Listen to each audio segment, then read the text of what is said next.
Welcome to another edition of the Tiger Men's Basketball Report. I'm your host, Spiro Marikas, along with the head coach of the Tigers, Pat Scarry. And Coach, the Tigers Sunday afternoon against Morgan, and it was a great ball game for the Tigers. You opened up a lead early, went into halftime with a double-digit lead, and basically played them even in the second half and came out with the victory against a local school, which is always big.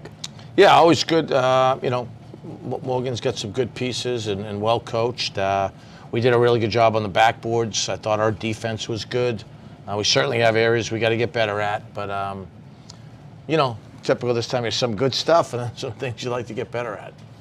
One player who really had a great game for you, and you went to a different type of lineup formation, was Chase Parr. You went with kind of like a twin towers with Parr and Charles Thompson, and Chase had a fantastic game. Boy, he played great. And he's practiced really well. So he's practicing hard. I'm proud of him. He's been through a lot the last couple of years, but knock on wood, he's moving really good. He's been practicing well, and you want to reward guys and play them more. And right now, based on the makeup of our team, we just got to kind of get guys on the floor and figure some things out. So we might have to do more of that moving forward. What made you go to that big lineup? We've talked about it for about a week. Well, one thing that made me do it, we only got 9 guys. And then we got some quick foul trouble, so we didn't really have a lot of options. Initially you get nervous with the bigger guys. Is there anyone for them to guard?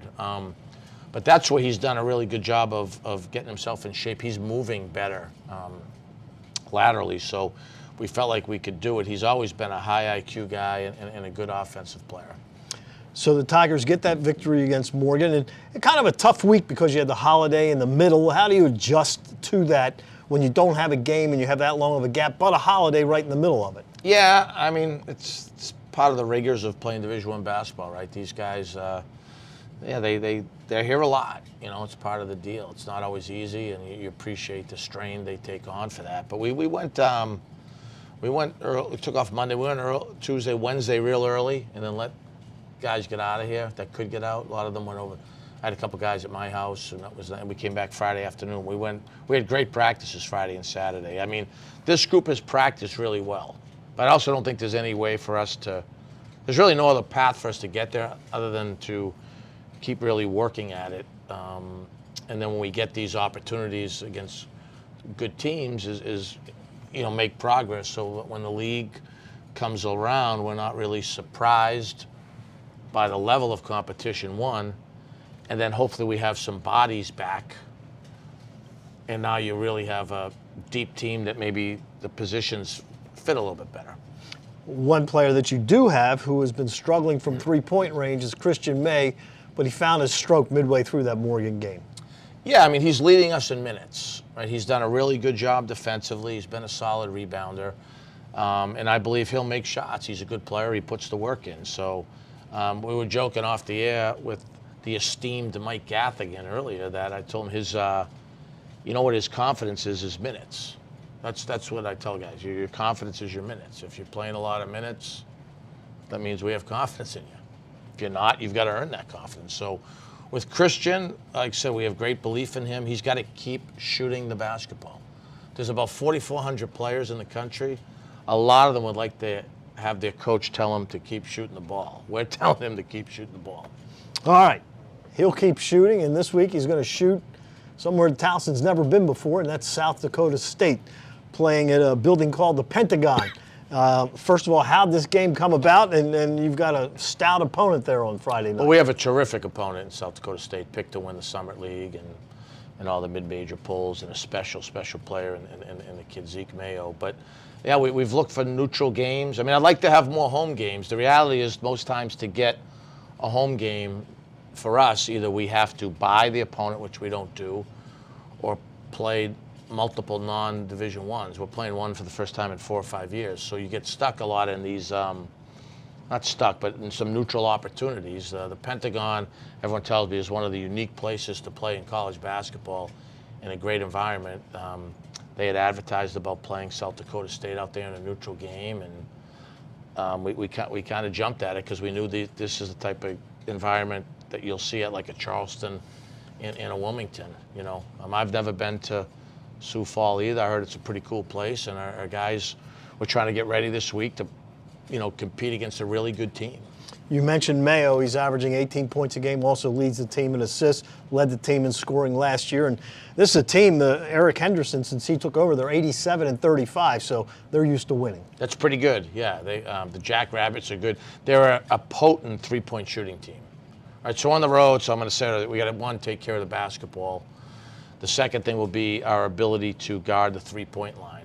And then we have to have a Towson type of effort on the glass, and we've got to do a much better job of finishing and making foul shots. Our guys are aware of that. Like I said, this is another litmus test. And they're a good rebounding team. I mean, they're a +4 on the season. Yeah, they've played a hard schedule, man. Some close games like Mason, Central Florida. They've played a good schedule. So yeah, it's another big time opponent. We want to play good people, figure out where we're at. Are you coming? I'll be there. All right, that's great. Are you going to take me to Mount Rushmore? No, I'm not. It's not going to snow out there, so that's what I'm excited about. I think Mount Rushmore's on the other side of the state, although my South Dakota geography is not the best. That's great. I'm going to say, like the great Deion Prime Sanders, I wasn't even sure where you said Mount Rushmore, if it was in South Dakota, so I didn't even realize that. You should have had a trip set up. Yeah, I guess. Maybe next time we go to South Dakota. Kind of odd that you went last week with just one game and this week with just one game. Do you find that as a help or a hindrance? Well, last week the holiday was tough, and we already played our MTE, and we need a little bit of recovery time. But we're about where we've played 7, you get 13. We're about where we need to be. Practice this week. Yeah, full scale. With a lot of travel involved. Yeah, but we got to practice. We got to keep practicing. We got to get better. There's no other way to get better. This South Dakota State team, as we mentioned, they're out rebounding their opponents by 4. They don't turn the ball over a lot. And as you mentioned, a very good three-point shooting team. What is it that they do offensively to get those guys open? Wow, they're well coached. You can tell their habits are really good with passing, spacing, cutting, and they can really shoot. So they've got really good players. And they're committed on the other end of the floor too. They get size, athleticism. And it's a really good team. And we've got to do a lot of things at a more consistent level, more like the second half of Houston or a large chunk of like the Wake Forest game in order to compete against a team like that. And then, Dylan Williamson playing a lot of point guard, and Mekhi Lowry, who last year was playing center in high school, he's played a lot of point guard for you. How do you assess his job so far? Mekhi's doing great. I think he's been probably our most consistent guy, other than some foul trouble. And yeah, Dylan's got to play. He showed he was elite against Colorado, right?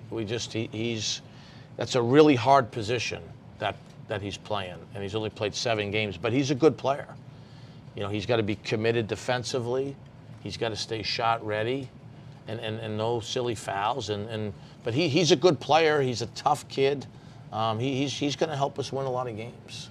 And hopefully the wins start on Friday. I'll have the call for you at 7:45 on TowsonTigers.com, unless the coach does get us all to Mount Rushmore and we're late getting to the building. I thought you should be on Mount Rushmore personally. Anyway, that'll do it for this edition of the Tiger Men's Basketball Report. Thanks for tuning in, and we'll talk to you again next week.